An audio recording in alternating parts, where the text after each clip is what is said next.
मैं चौथी बार मध्य प्रदेश का मुख्यमंत्री बना हूं और कांग्रेस को तगड़ी पटकनी देके आया हूं, लेकिन चौथी बार भी अगर मध्य प्रदेश के बाहर किसी राज्य में आया हूं किसी सार्वजनिक कार्यक्रम में, तो भगवान मुरुगन की इस पवित्र धरती पर आपके बीच तमिलनाडु में आया हूं। நான் நான்காவது முறையாக முதலமைச்சராகி இருக்கிறேன். காங்கிரஸை அதனுடைய நிலையை முழுமையாக நிர்மூலமாக்கி இங்கே வந்திருக்கிறேன். அதேபோல நான் தமிழகத்திற்கு நான்காவது முறையாக வந்திருப்பது பகவான் முருகன் அவர்களுடைய சரணத்திலே வணக்கத்தை தெரிவிக்க அவர் பூமிக்கு வந்திருக்கிறேன். और खाली हाथ नहीं आया हूं। मध्य प्रदेश की 8 करोड़ जनता के लिए, मध्य प्रदेश की 8 करोड़ जनता की तरफ से तमिलनाडु की 7.5 करोड़ जनता के लिए प्रेम का संदेश लेकर आया हूं। आप सब सुखी हो, आप निरोग हो, आपका मंगल हो, आपका कल्याण हो। நான் வெறுங்கையோட வரல. மத்திய பிரதேசத்தை சேர்ந்த 8 கோடி மக்களுடைய ஆசிகள் நீங்கள் நல்ல முறையிலே வாழ வேண்டும், அனைத்து சௌகரியங்களும் பெற வேண்டும் என்கின்ற வாழ்த்தினை 7 கோடி தமிழர்களுக்கு எடுத்து வந்திருக்கிறேன். हर परिस्थिति में मध्य प्रदेश की जनता आपके साथ खड़ी है। जब सुनामी जैसा तूफान आया तब भी मैं मध्य प्रदेश का मुख्यमंत्री था और हमारे कोचजाम कुप्पम गांव था, वहां 400 मकान गरीब बहनों और भाइयों को मध्य प्रदेश की सरकार की तरफ से बना के दिए थे। அது மாத்திரமல்ல, எப்பொழுதெல்லாம் தமிழக மக்கள் சங்கடத்தில் இருக்கிறார்களோ அப்பொழுதெல்லாம் அவர்களுக்கு உதவுவதற்காக வந்திருக்கிறேன். சுனாமி சமயத்திலே 400 வீடுகள் குப்பம் கிராமத்திலே கட்டி கொடுக்கப்பட்ட பொழுது அதை அழிப்பதற்காகவும் நான் தமிழகம் வந்திருக்கிறேன். लेकिन कोई एहसान नहीं किया था। हम सब भाई भाई हैं। मध्य प्रदेश में रहते हो, महाराष्ट्र में रहते हो, कर्नाटक में रहते हो, गुजरात में रहते हो, तमिलनाडु में रहते हो, पश्चिम बंगाल में रहते हो, आंध्रा में रहते हो, हम सब भारत माँ के लाल, भेदभाव का कहाँ सवाल।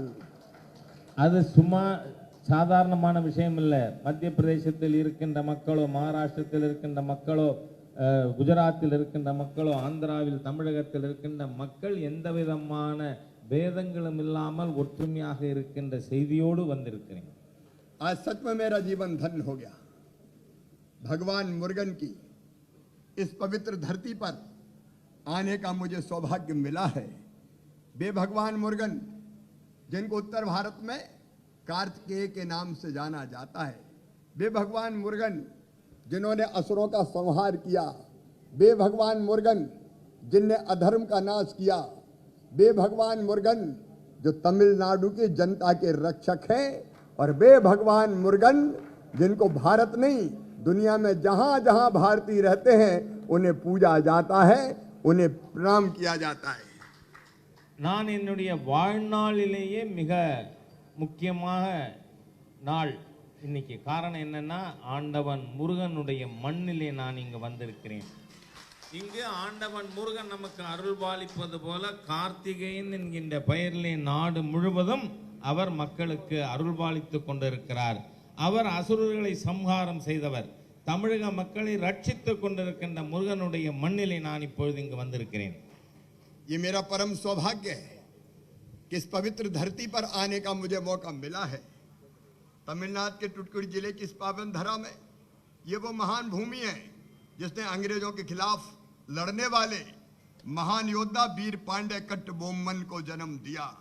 ये वो पावन भूमि है जहाँ महान क्रांतिकारी वांचीनाथम का जन्म हुआ। महान राष्ट्रवादी कवि महाकवि सुब्रमण्यम भारती इस भूमि पर जन्मे हैं। सचमुच में धन्य है ये भूमि। நான் இந்த புண்ணிய பூமியிலே வந்திருக்கிறேன். இந்த புண்ணிய பூமி, இந்த தூத்துக்குடி மாவட்டம் எப்படிப்பட்டது என்று சொன்னால், கட்டபொம்மனை நமக்கு அளித்திருக்கின்ற மாவட்டம், புரட்சியாளன் வாஞ்சிநாதனை அளித்த மாவட்டம் இது. அதே போல மகாகவி சுப்பிரமணிய பாரதியினுடைய மாவட்டம் இது. அந்த மண்ணிலே நான் வந்ததற்கு நான் மிகப்பெரிய அளவிலே பாக்கியம் செய்தவனாக இருக்கிறேன். ये महाबलीपुरम की धरती है, ये कांचीपुरम की धरती है, ये रामेश्वरम की धरती है, ये कन्याकुमारी की धरती है, ये मदुरई की धरती है, ये चोलचेर पल्लव राजवंशों की धरती है। यहाँ भारत रत्न डॉक्टर APJ अब्दुल कलाम पैदा हुए, ये उनकी धरती है। ये सुब्रमण्यम भारती की धरती है। सबसे प्राचीन संस्कृति, कला और शिल्प और ज्ञान की इस धरती को मैं एक बार फिर बारंबार प्रणाम करता हूं। இந்த மண் காஞ்சிபுரம் இருக்கின்ற மண், ராமேஸ்வரம் இருக்கின்ற மண், மதுரை இருக்கின்ற புண்ணிய பூமி. இந்த புண்ணிய பூமியிலே சுப்பிரமணிய பாரதி போன்றவர்கள், அப்துல் கலாம் போன்றவர்கள், பல்வேறு தேசிய தலைவர்கள் அவதரித்த இந்த புண்ணிய பூமியிலே நான் வந்திருப்பதற்கு மீண்டும் என்னுடைய நன்றியை உங்களுக்கு தெரிவித்துக் கொள்கிறேன். आज मैं अपने तमिलनाडु इकाई के अध्यक्ष एल मुरुगन जी और आप सबको बधाई देने आया हूं, धन्यवाद देने आया हूं।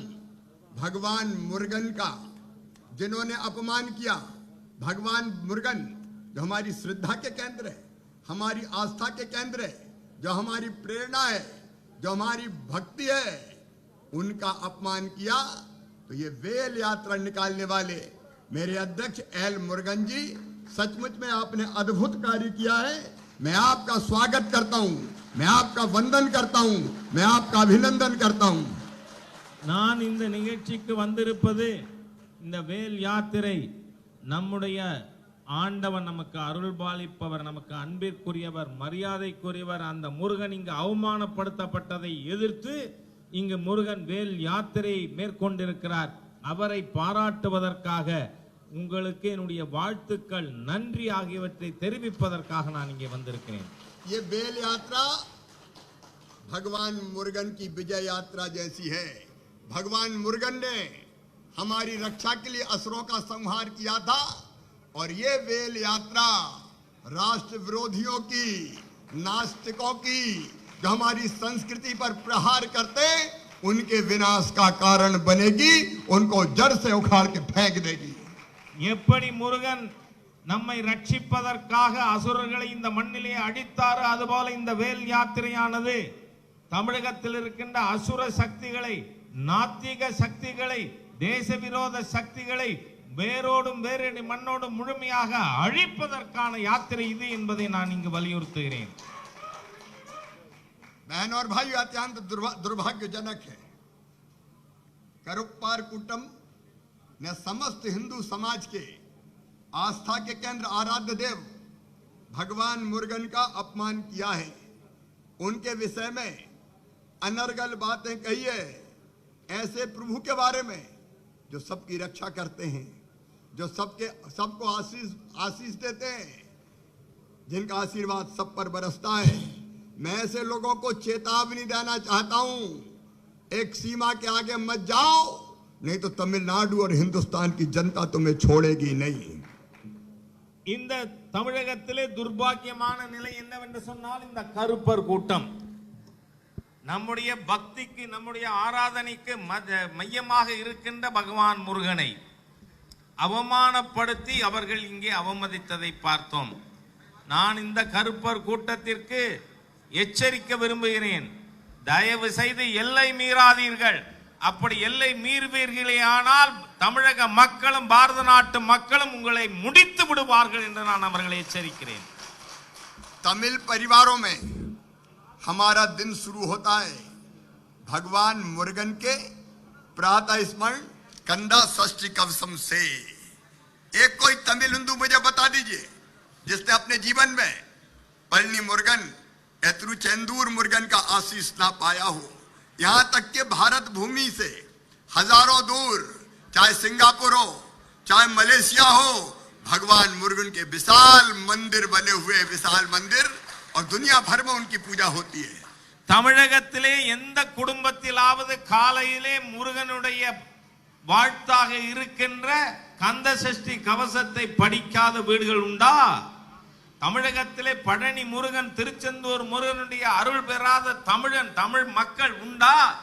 இங்கு மாத்திரமல்ல, இங்கிருந்து ஆயிரக்கணக்கான கிலோமீட்டர் அப்பால் இருக்கின்ற மலேசியாவிலே, சிங்கப்பூரிலே பகவான் முருகனுக்கு பிரம்மாண்டமான ஆலயங்கள் அமைக்கப்பட்டிருக்கிறது.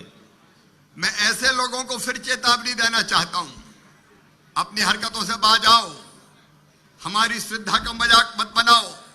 हमारे आराध्य देव मजाक के विषय नहीं हो सकते, उनका अपमान कोई नहीं कर सकता। और जो भगवान मुरुगन का अपमान करेगा, हमारी संस्कृति और आस्था पर चोट करेगा, उसे किसी भी कीमत पर सहन नहीं किया जाएगा, नहीं किया जाएगा। நான் இவர்களை மீண்டும் எச்சரிக்க விரும்புகிறேன். முருகனுடைய பக்தர்களாக நம்முடைய பக்தியின் மீது, நம் நம்பிக்கையின் மீது, நம் கலாச்சாரத்தின் மீது, நம் பண்பாட்டின் மீது காயப்படுத்த வேண்டும் என்கின்ற எண்ணத்தோடு நீங்கள் செயல்படுவீர்களேயானால் இதை காப்பாற்றுவதற்காக உங்களுக்கு எதிராக மக்கள் திரண்டு வருவார்கள், செயல்படுவோம் என்று நான் எச்சரிக்க விரும்புகிறேன்.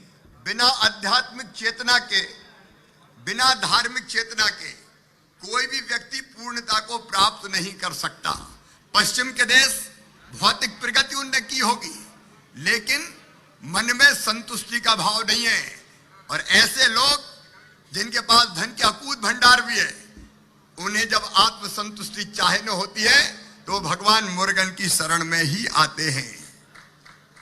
இந்த நாட்டில் ஆன்மீகமும் பக்தியும் இல்லாமல் மனிதன் பூரணமாக முடியாது. மேற்கத்திய நாடுகளிலே அவர்களுக்கு பொருளாதார முன்னேற்றங்கள் இருக்கலாம், ஆனால் யார் மனதிலாவது நிம்மதி இருக்கிறதா? ஆகவே உலகம் முழுதும் இருக்கின்ற அவர்கள் கூட நிம்மதி வேண்டும் என்று சொன்னால் ஆன்மீகத்திற்காக பக்தி கேந்திரமாக இருக்கின்ற, அதற்கு ஒரு அடையாளமாக இருக்கின்ற முருகன் அவர்களின் சரணத்திலே அவர்கள் சரணடைவதற்காகத்தான் வருகிறார்கள். हमारी आध्यात्मिक चेतना हमारी शक्ति है, लेकिन कुछ मूर्ख इसको नहीं समझ पा रहे। उनको मैं याद दिलाना चाहता हूं, आज से 2000 साल पहले महान कवि तिरुवल्लुवर ने जो कहा था, कोलिल ओरियन गुण मिलवे एन गुणत्तान ताले बनंगा तले, அதாவது ஆன்மீக மையங்கள் இல்லாமல் இருக்க முடியாது. அதைத்தான் திருவள்ளுவர் 2000 ஆண்டுகளுக்கு முன்பாக திருக்குறளிலே கூறியிருக்கிறார்கள். कृपार कुट्टम जैसे तत्व इस संस्कृति का नाश करना चाहते हैं, उन्हें हम किसी भी कीमत पर सफल नहीं होने देंगे। अपनी संस्कृति, अपनी परंपरा, अपने जीवन मूल्य, अपने महापुरुषों द्वारा बताए हुए मार्ग पर हम चलेंगे और जो भी उसे नुकसान पहुंचाएगा उनके खिलाफ हम संघर्ष करेंगे और भगवान मुरुगन के आशीर्वाद से हम विजयी होंगे, हम जीतेंगे। கருப்பர் கூட்டம் போன்ற முட்டாள் கூட்டத்திற்கு நான் ஒரு விஷயத்தை தெரிவிக்க விரும்புகிறேன். எங்கள் ஆன்மீக பாதையிலே நாங்கள் பயணித்துக் கொண்டிருப்போம், ஆனால் அதற்கு இடையூறு செய்வதற்காக யாரேனும் முட்டாள் கூட்டம் முயற்சி செய்யுமானால் அவர்களுக்கு எதிரான போராட்டத்தை நாங்கள் கைவிட மாட்டோம் என்பதை நான் தெரிவித்துக் கொள்கிறேன். मैं तमिलनाडु की महान जनता को आह्वान करता हूं कि ऐसे नास्तिक, हमारी संस्कृति के विरोधी तत्वों को वो उखाड़ के फेंक दे और भारतीय जनता पार्टी जिसका मंत्र है, हमारे नेता श्रीमान नरेंद्र मोदी जी जिन्होंने कहा है सबका साथ और सबका विकास, उसको साथ में लेके भारतीय जनता पार्टी के साथ आगे बढ़े। இந்த நாத்திக சக்திகளுக்கு, இந்து விரோத சக்திகளுக்கு நான் சொல்லிக்கொள்ள விரும்புகிறேன், உங்களுடைய முயற்சிகளை கைவிடுங்கள். ஏனென்றால் பாரதிய ஜனதா கட்சி இந்த பாரத நாட்டினுடைய கலாச்சாரத்தை பின்பற்றுகின்ற கட்சி. நம்முடைய கோஷமாக எது இருக்கிறது? சப்கா சாத் சப்கா விகாஸ், அனைவரோடும் சேர்ந்து அனைவருக்குமான முன்னேற்றம் என்கின்ற கோஷத்தோடு மாண்புமிகு பாரத பிரதமர் மோடி அவர்கள் நாட்டை செலுத்திக் கொண்டிருக்கிறார்கள். हमारे नेता श्रीमान नरेंद्र मोदी जी साधारण व्यक्ति नहीं है, वो भारत को भगवान का वरदान है। हमने कभी सपना देखा था एक वैभवशाली भारत का, एक गौरवशाली भारत, एक संपन्न भारत, एक शक्तिशाली भारत, एक समृद्ध भारत, और ऐसे भारत का निर्माण हो रहा है श्रीमान नरेंद्र मोदी जी के नेतृत्व में। திரு நரேந்திர மோடி அவர்கள் சாதாரண மனித பிறவி அல்ல. நாம் என்ன கனவு கண்டோம்? வலிமை மிக்க பாரதத்தை, வளமை மிக்க பாரதத்தை, வளர்ச்சி உள்ள பாரதத்தை அடைய வேண்டும் என்கின்ற கனவு கண்ட நாம் அதை நிறைவேற்றுவதற்காக அவதரித்திருக்கின்ற நபர்தான் நம்முடைய மாண்புமிகு பிரதமர் நரேந்திர மோடி அவர்கள். नरेंद्र मोदी जी की हर सांस भारत की 135 करोड़ जनता के लिए समर्पित है। उनका अपने जीवन में क्या है? पूरा भारत उनका परिवार है और पूरे देश को आगे बढ़ाने के लिए मोदी जी दिन और रात काम कर रहे हैं. நரேந்திர மோடி அவர்களுடைய எண்ணம் என்ன? இந்த நாட்டில் இருக்கின்ற 135 கோடி மக்களும் நல்லதுகளை பெற வேண்டும். அவருடைய குடும்பம் தனக்கென்று ஒன்றும் கிடையாது. இந்த 135 கோடி மக்களும் அவருடைய குடும்பத்தை சேர்ந்தவர்கள். ஆகவே இரவு பகலாக அவர்களின் முன்னேற்றத்திற்காக திரு நரேந்திர மோடி அவர்கள் உழைத்துக் கொண்டிருக்கிறார்கள். हमारे नेता श्रद्धेय एमजीआर ने जो काम बरसों पहले प्रारंभ किए थे, चाहे वो मध्याह्न भोजन प्रारंभ करने का काम हो जिसके कारण बच्चे स्कूल में पढ़ने गए, और चाहे वो बेटियों के विवाह का कार्यक्रम हो जिसको शिक्षा से उन्होंने जोड़ा था, जिसके कारण न केवल बेटियां पढ़ी, न केवल विवाह हुआ, बल्कि पढ़ के आगे भी बढ़ी, उस अभियान को पूर्णता पर पहुंचाया है श्रीमान नरेंद्र मोदी जी ने. बेटी बचाओ बेटी पढ़ाओ अभियान, हर घर को मकान, हर गरीब को मकान देने का अभियान, उजला रसोई गैस कनेक्शन देने का अभियान, शुद्ध पीने का पानी देने का अभियान, घर घर में शौचालय बनाने का अभियान. सचमुच में नरेंद्र मोदी अद्भुत है. எப்படி நம்முடைய இங்கு தமிழகத்தின் முதல்வராக இருந்த திரு எம்ஜிஆர் அவர்கள் மிகச் சிறந்த தலைவராக மதிய உணவு திட்டத்தின் மூலம் குழந்தைகள் படிக்க பள்ளிக்கூடத்திற்கு போகட்டும்.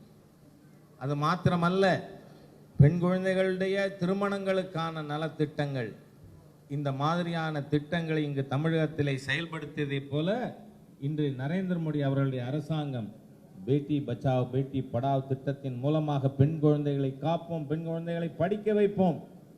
எந்த வீட்டிற்கு கேஸ் கனெக்ஷன் இல்லையோ அவங்க வீட்டுக்கு கேஸ், யார் வீட்டுக்கு கழிவறை இல்லையோ அவங்க வீட்டுக்கு கழிவறை என்று எல்லா விதங்களிலும் ஏழை எளிய மக்களுக்கான திட்டங்களை செயல்படுத்திக் கொண்டிருக்கின்ற ஒரு ஆட்சி नरेंद्र मोदी அவர்களுடைய அரசாங்கம். जब कोरोना ने पूरी दुनिया में हाहाकार मचा दिया, अमेरिका, इंग्लैंड, जर्मनी, अलग अलग दुनिया के देश मुकाबला नहीं कर पा रहे थे, राह नहीं सूझ रही थी कि क्या करें, तब ये नरेंद्र मोदी थे जिन्होंने लॉकडाउन का आह्वान किया और पूरा देश उनके पीछे चल पड़ा. कोरोना का सफलता से मुकाबला किया.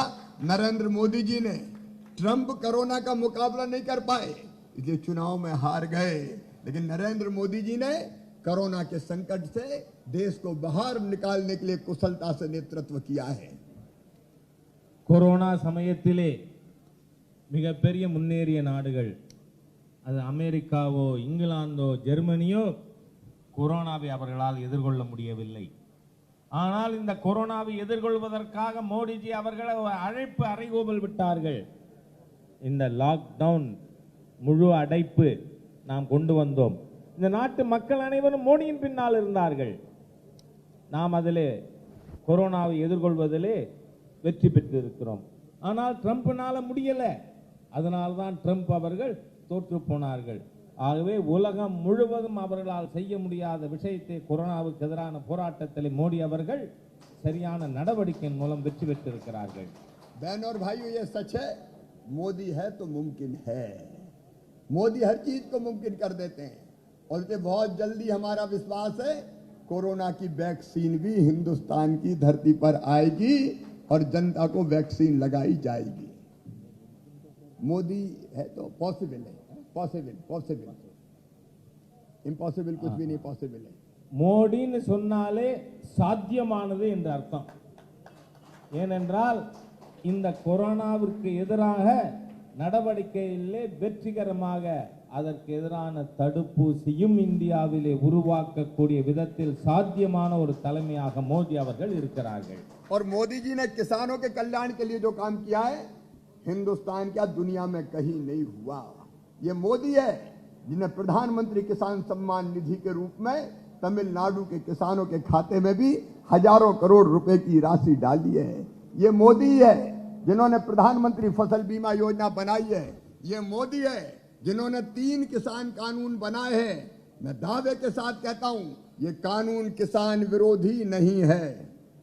மோடி அவர்கள் விவசாயிகளுக்கு செய்தது போல் யாரும் செஞ்சிருக்க முடியாது. கிசான் சம்மான் நிதி திட்டத்தின் மூலமாக தமிழகத்தில் கூட லட்சக்கணக்கான விவசாயிகளுக்கு ஆயிரக்கணக்கான கோடி ரூபாய் அவர்கள் கணக்கிலே போட்டிருக்கின்ற ஒரு நபர் திரு மோடி அவர்கள். அது மாத்திரமல்ல, விவசாயி பயிர் காப்பீடு திட்டத்தின் மூலமாக விவசாயிகளுக்கு இழப்பு ஏற்படும் பொழுதெல்லாம் நிவாரணம் அளிப்பதற்கான திட்டம் கொண்டு வந்திருக்கிறார். விவசாயிகளுக்காக இந்த 3 திட்டங்கள் சட்டங்களானது கொண்டு வரப்பட்டு இருக்கிறது. நான் விவாதிக்க தயார். நான் சவாலாகவே சொல்லுகிறேன், இந்த விவசாய சட்டங்கள் விவசாயி விரோதமானது அல்ல. मैं तमिलनाडु के किसान भाइयों और बहनों से कहना चाहता हूं, अगर किसान अपना अनाज मंडी में बेचना चाहे तो मंडी में बेचे, लेकिन मंडी के बाहर अगर उसको अच्छे दाम मिलते हैं तो किसी को उसको मंडी के बाहर बेचने में आपत्ति क्या है? इसमें क्या किसान विरोधी है? अगर कोई किसान पहले से अपनी फसल जब बोता है और उसको ये एश्योर कर दिया जाता है कि इतने दाम तुम्हें मिलेंगे, तो कॉन्ट्रैक्ट फार्मिंग में किसानों का नुकसान क्या है? अगर कोई व्यापारी बिना स्टॉक लिमिट के खरीद के ज्यादा फसल किसान की रखना चाहे, इसमें किसान विरोधी क्या है? இந்த சட்டத்தில் விவசாயி விரோதமானது என்ன இருக்கு? நான் தமிழக விவசாயிகளிடம் கேட்க விரும்புகிறேன். உங்களுடைய பொருட்களை நீங்க மண்டியில் விற்கணும்னா விற்கலாம், இல்ல மண்டிக்கு வெளியில அதிக விலை கிடைக்குமானால் அதை விற்கலாம். இது சொல்றதுல விவசாய விரோதம் என்ன இருக்கு?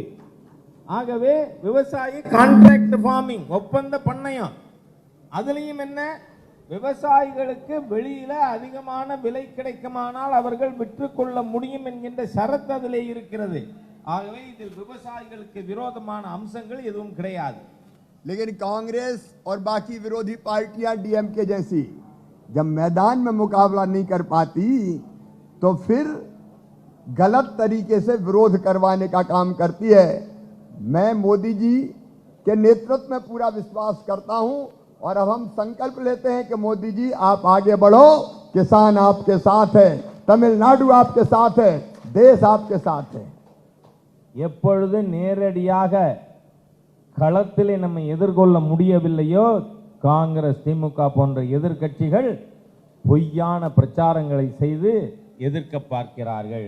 ஆனால் நான் மோடிஜி அவர்களுக்கு சொல்லுகிறேன், நீங்கள் முன்னேறுங்கள், விவசாயிகள் உங்கள் பக்கம் இருக்கிறார்கள், தமிழக மக்கள் உங்கள் பக்கம் இருக்கிறார்கள், ஆகவே நீங்கள் முன்னேறுங்கள் என்று நான் மோடி அவர்களுக்கு ஒரு உறுதிப்பாடை தருகிறேன். प्रधानमंत्री नरेंद्र मोदी जी ने समाज के हर वर्ग के लिए काम किया है, सबके लिए काम किया, कोई नहीं छोड़ा उन्होंने. गरीब हो, माताएं बहनें हो, नौजवान हो, किसान हो, हर वर्ग के कल्याण का काम किया है. और अगर मैं एक गीत, मुझे तमिलनाडु में जो गीत गाया जाता है तमिल भाषा में, आज उसकी कुछ पंक्तियां मैंने पढ़ी थी, वो पंक्तियां भी आपके सामने दोहराना चाहता हूं. कोडोत्तेलम कोडुतार, अवर कुग्गा कोडुतार, अरुपरुक्का कोडुतार, इल्लै उरक्के कोडुतार. அதாவது மோடி அவர்களுடைய அரசாங்கம் எல்லா வர்க்கத்தினருக்குமாக, எல்லா பிரிவினருக்குமாக நல்ல திட்டங்களை செயல்படுத்திக் கொண்டிருக்கிறது. அது ஏழை மக்களாக இருக்கலாம், தாய்மார்களாக இருக்கலாம், விவசாயிகளாக இருக்கலாம், யாராக இருந்தாலும் அவர்கள் நலனிற்காக. நான் தமிழில் ஒரு பாட்டு இப்போ கேட்டேன். அந்த பாட்டு என்ன? கொடுத்ததெல்லாம் கொடுத்தார், அது யாருக்காக கொடுத்தார்? ஒருவருக்காக கொடுத்தார் இல்லை, அவர் ஊருக்காக கொடுத்தார். पिछले 6 सालों में एमजीआर बन गए. पिछले 6 सालों में मोदी जी ने एक नहीं अनेकों सौगातें तमिलनाडु को दिए. तमिलनाडु के 45 लाख किसानों को 4,400 करोड़ रुपया सीधे उनके खाते में भेजने का काम किया है नरेंद्र मोदी जी ने. ग्रामीण सहकारी बैंक और आरआरबी के माध्यम से 30,000 करोड़ रुपया किसानों को अलग से दिया है. तो प्रधानमंत्री नरेंद्र मोदी ने தமிழகத்திற்காக மாண்புமிகு பிரதமர் நரேந்திர மோடி அவர்கள் பல்வேறு திட்டங்களை செயல்படுத்தி இருக்கிறார்கள். விவசாயிகளுக்காக அவர்களுடைய கணக்கில் 4,300 கோடி ரூபாய் இதுவரை செலுத்தப்பட்டு இருக்கிறது. அதே மாதிரியா கிராம வங்கிகள் மூலம், கூட்டுறவு வங்கிகள் மூலம் தமிழக விவசாயிகளுக்காக 30,000 கோடி ரூபாய் அளிக்கப்பட்டு இருக்கிறது. सागरमाला परियोजना के अंतर्गत इंफ्रास्ट्रक्चर डेवलप करने के लिए 2,25,000 करोड़ रुपया प्रधानमंत्री नरेंद्र मोदी जी ने तमिलनाडु को दिया है.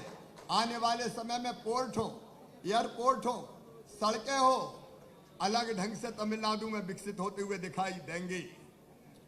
சாகர்மாலா திட்டத்தின் மூலமாக 2,35,000 கோடி ரூபாய் நரேந்திர மோடி அரசாங்கம் கொடுத்திருக்கிறது.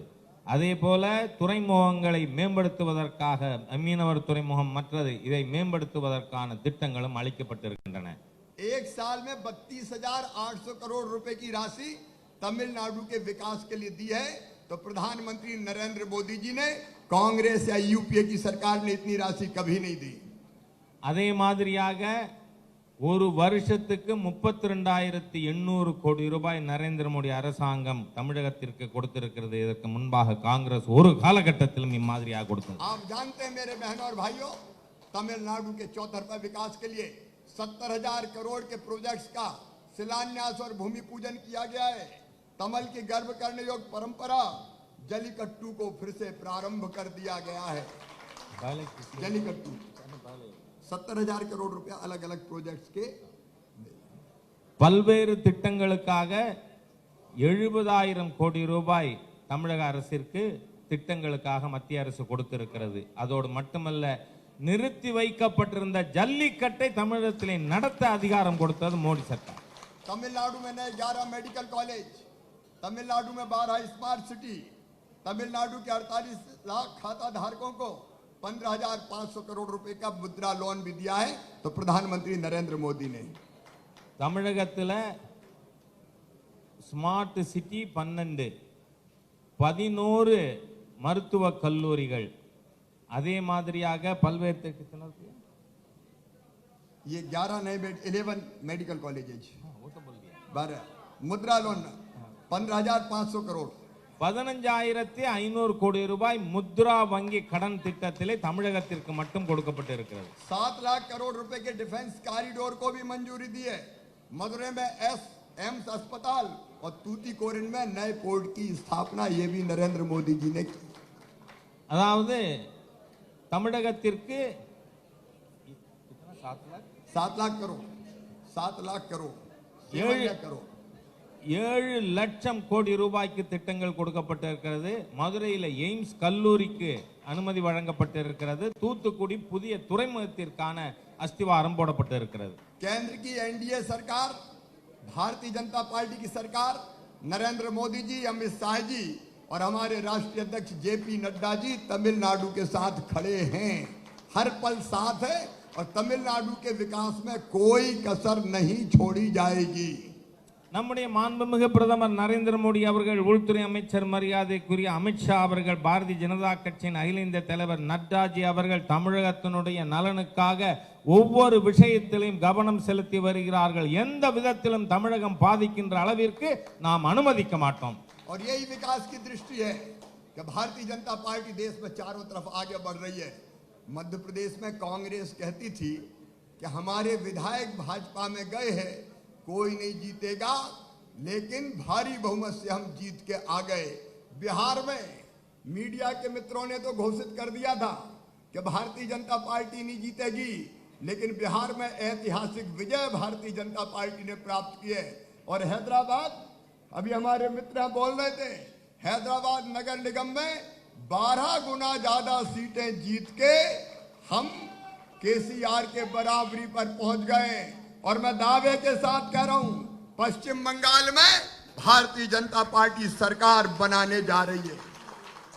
மேம்பாடு முன்னேற்றம் என்பதை நாம் லட்சியமாக கொண்டு பாரத நாட்டின் 4 திக்குகளிலும் நாம் வளர்ந்து கொண்டிருக்கிறோம்। மத்திய பிரதேசத்திலே காங்கிரஸ் சட்டமன்ற உறுப்பினர்கள் பாரதிய ஜனதா கட்சியிலே சேர்ந்தார்கள்। அப்பொழுது காங்கிரஸ் கட்சி நமக்கு சவால் விட்டது, ஒருவர் கூட இதில் மீண்டும் வெற்றி பெற்று வரமாட்டார்கள் என்று। ஆனால் மிகப்பெரிய பெரும்பான்மையோடு மீண்டும் அந்த சட்டமன்ற உறுப்பினர்கள் வெற்றி பெற்றிருக்கிறார்கள்।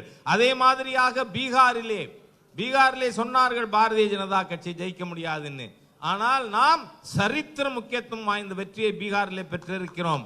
அதே மாதிரியாக நான் சொல்லுகிறேன், இது ஒரு சவால், மேற்கு வங்கத்திலே மிக பெரிய பெரும்பான்மையோடு ஆட்சி அமைப்போம்। நம்முடைய நண்பர்கள் இப்பொழுது சொன்னார்கள் ஹைதராபாத் மாநகராட்சி தேர்தல் பற்றி, 12 மடங்கு வெற்றி பெற்று ஹைதராபாத் மாநகராட்சியிலே பாரதிய ஜனதா கட்சி சரித்திரம் படைத்திருக்கிறது। पश्चिम बंगाल में भाजपा, तेलंगाना में भाजपा और उसके बाद एनडीए आएगा। तमिलनाडु में भी अंधेरा छटेगा, सूरज निकलेगा और कमल खिलेगा। தமிழகத்திலும் கூட எல்லா இடத்திலும் அது மேற்குவங்கமா இருந்தாலும் பாரதிய ஜனதா கட்சி, ஹைதராபாதா இருந்தாலும் பாரதிய ஜனதா கட்சி, தமிழகத்திலுமே தேசிய ஜனநாயக கூட்டணியின் மூலமாக பாரதிய ஜனதா கட்சியே வெற்றி பெறும். தமிழகத்தில் இருள் நீங்கும், சூரிய ஒளி வரும், இங்கு தாமரை மலரும் என்று கூறுகிறேன்.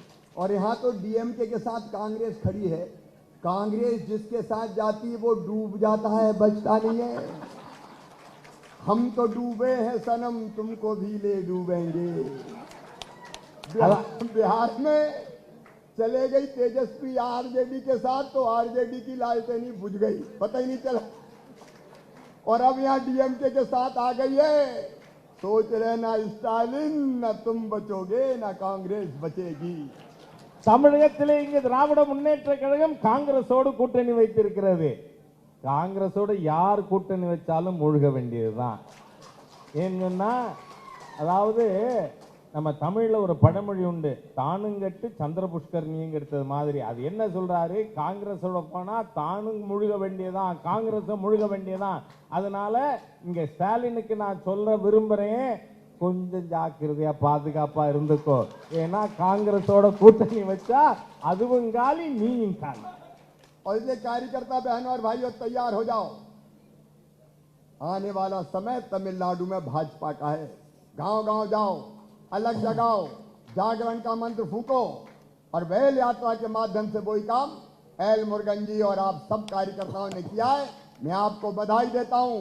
और सुन लो, भगवान मुरुगन का अपमान करने वालों, भगवान मुरुगन तुम्हें कहीं का नहीं छोड़ेंगे।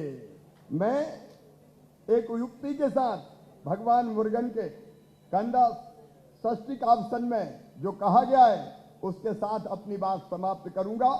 पोल थावराई पोड़ी पोड़ी याकूम नालोर निनाई विल नड़नम आड़ूम।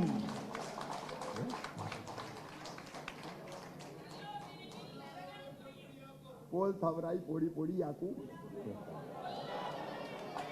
போல் தவறை பொடி பொடியாக்கும் நல்லோர் எண்ணம் நடனம். அதாவது நான் பிஜேபி செயல் வீரர்களுக்கு ஒரு செய்தி சொல்லுகிறேன். நீங்கள் கிராமம் கிராமமாக செல்லுங்கள். வருங்காலம் பாரதிய ஜனதா கட்சியினுடையது. மக்களிடம் விழிப்புணர்வு ஏற்படுத்துவோம். இந்த வேல் யாத்திரையின் முருகன் அவர்கள் தலைமையில் நடந்திருக்கின்ற வேல் யாத்திரையின் எழுச்சியின் காரணமாக நாம் கந்த சஷ்டி கவசத்தில் சொல்லப்பட்டிருக்கின்ற விஷயத்தோடு என்னுடைய உரையை முடித்துக் கொள்கிறேன். பாரதிய ஜனதா கட்சிக்குத்தான் எதிர்காலம், வெற்றி நமதே என்று சொல்லி முடிக்கிறேன். डीएमके से मैं केवल यही कहना चाहता हूं कि नूर की एक किरण जुल्मात पे भारी होगी, रात तुम्हारी है लेकिन सुबह हमारी होगी, भारतीय जनता पार्टी की होगी। நான் திராவிட முன்னேற்ற கழகத்திற்கு ஒன்றை தெரிவித்துக் கொள்ள விரும்புகிறேன். இரவு உன்னதாக இருக்கலாம், ஆனால் விடியல் என்னுடையதாக இருக்கும் என்று. बैटरी बैटरी बैटरी बेल, வெற்றி வெற்றி बैटरी बैटरी बैटरी बेल, வீர வீர வீர வேல், बैटरी बैटरी बैटरी बेल, வீர வீர வீர வேல். भारत माता की ஜெய், मुरुगन भगवान की ஜெய். बहुत बहुत धन्यवाद। நவ அண்டம் அனைவரும் இணைந்து நாட்டு வாழ்த்து பாடுவோம். நவ அண்டம் அண்டம் அண்டம் நாட்டு வாழ்த்து.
Hallelujah.